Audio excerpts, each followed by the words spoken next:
Hola, somos Dani y Fernando, y vamos a hablar sobre 4 nuevos materiales, los cuales van a dar mucho que hablar en el futuro. Comencemos. La fibra de carbono. Historia. En 1958 Roger Bacon creó fibras de alto rendimiento de carbono en el Centro Técnico de la Unión Carbide Parma. Estas fibras se fabricaban mediante el calentamiento de filamentos de Rabón hasta carbonizarlos. El alto potencial de la fibra de carbono fue aprovechado en 1963 en un proceso desarrollado en el establecimiento real de aeronaves en Hampshire, Reino Unido. Por desgracia, Rolls-Royce empujó el estado de la técnica demasiado lejos y demasiado rápido. Lo que parecía un gran triunfo tecnológico en 1968 se convirtió rápidamente en un desastre. Durante la década de 1970, los trabajos experimentales llevaron a la introducción de fibras de carbono a partir de una brea de petróleo derivada de la transformación del petróleo. Estas fibras contenían alrededor de 85% de carbono y tenían una excelente resistencia a la flexión. Propiedades. Las propiedades principales de este material son Muy elevada resistencia mecánica, baja densidad en comparación con otros materiales como por ejemplo el acero, elevado precio de producción, resistencia a agentes externos, gran capacidad de aislamiento térmico, resistencia a las variaciones de temperatura, conservando su forma.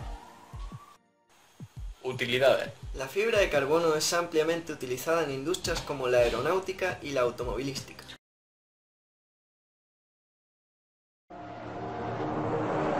Ligeros, resistentes y rápidos. Por eso el material más utilizado es el que se conoce con el nombre de oro negro. Para los que trabajan en esto es como un diamante en bruto. Cuando el carbono sustituyó a las láminas de aluminio, los ingenieros y diseñadores tuvieron que pensar como un sastre. La fibra de carbono es mucho más ligera, más resistente y permite obtener curvas complicadas. En cambio, el metal debía ser doblado en líneas rectas. Los chasis, los alerones y el fondo plano de un Fórmula 1 están formados por capas de esta fibra. El 80% de los monoplazas se concibe con este material. Durante la concepción de las piezas se determinan el número de tejidos necesarios y la manera de ensamblar las fibras. Antes los trozos de fibra de carbono se cortaban manualmente, pero ahora un sistema de láser permite situar estos trozos en su emplazamiento exacto. Las piezas se forran con fibra de carbono y posteriormente se cuecen en los hornos autoclave a una temperatura de 1800 grados. El monocasco donde el piloto va sentado está hecho casi en exclusividad de fibra de carbono. Su rigidez le permite resistir impactos superiores a 300 km por hora.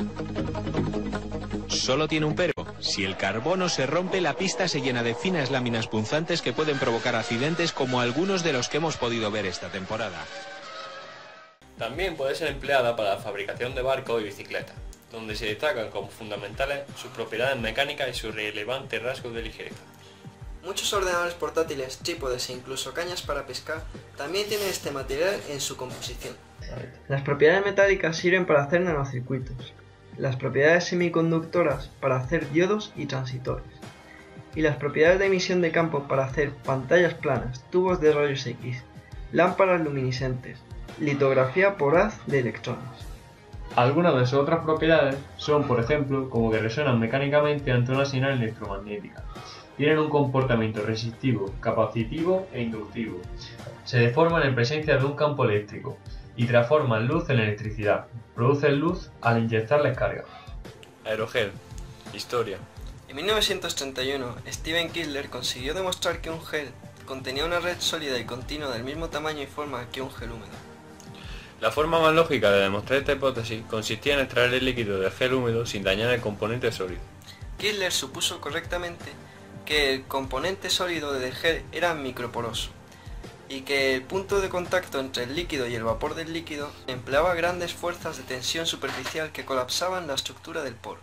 Kistler entonces descubrió el aspecto fundamental de la producción de aerogel. Propiedades. Los aerogeles son materiales sólidos, rígidos y secos que no se parecen a un gel en sus propiedades físicas. El nombre proviene del hecho de que están hechos a partir de geles. Los aerogeles son buenos aislantes térmicos, ya que casi anulan 2 de los 3 métodos de transferencia de calor. También son buenos aislantes conductores porque están compuestos casi en su totalidad a partir de un gas, y los gases son muy pobres conductores del calor. El aerogel se puede fabricar a partir de muy diferentes materiales. Las investigaciones de Kistler consistían en aerogeles basados en sílice, circonio, alumina, óxido de cromo, estaño y carbono. Utilidades. El aerogel tiene varias aplicaciones comerciales, aunque principalmente ha sido utilizado como aislante térmico en las ventanas de los edificios de las oficinas. El uso más obvio de los aerogeles es como aislante térmico ultraligero para estructuras aéreas, lo que en teoría permitiría a estas flotar indefinidamente en el aire. Por ejemplo, el pabellón de los Estados Unidos en la Exposición Universal de Montreal es una cúpula geodésica tan ligera que una diferencia de temperatura entre el aire del interior con el exterior la haría flotar. El aerogel también puede servir como parachoques en automóviles, pues amortigua los golpes en un 89% de intensidad. Historia. El grafeno ya fue descrito y se conocía desde la década de 1930, y en 1889 ya se mencionaba la posibilidad de formar filamentos de carbono por descomposición térmica de hidrocarburos gaseosos. Pero no ha sido hasta hace unos años cuando se ha descubierto su verdadera utilidad. Fue en 2004 cuando se produjo el impulso definitivo en el estudio del grafeno. André Heim y Konstantin Novoselov, profesor y alumno de doctorado de la Universidad de Manchester, aislaron las primeras muestras de grafeno a partir de grafito mediante un proceso de exfoliación mecánica. Heim y Novoselov extrajeron el grafeno de un trozo de grafito, con el que se encuentra en cualquier mina de lápiz, utilizando una cinta adhesiva que les permitió extraer una lámina de un solo átomo de carbono. Así se ve el grafeno en un microscopio. Hace décadas que los físicos teóricos sabían que estaba ahí, pero no fue hasta el año 2004 cuando se consiguió aislar un trocito minúsculo de grafeno. Y fue gracias a lo que ya se conoce como la técnica del celo.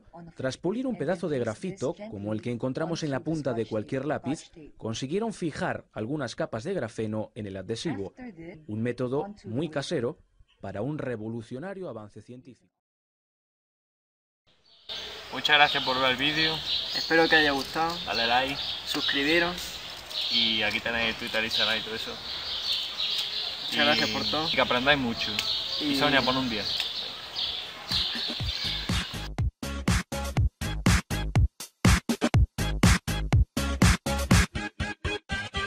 Aplicaciones. Podría emplearse en la fabricación. Es que no, en serio. Somos Dani y Fernando. Que yo Agustín.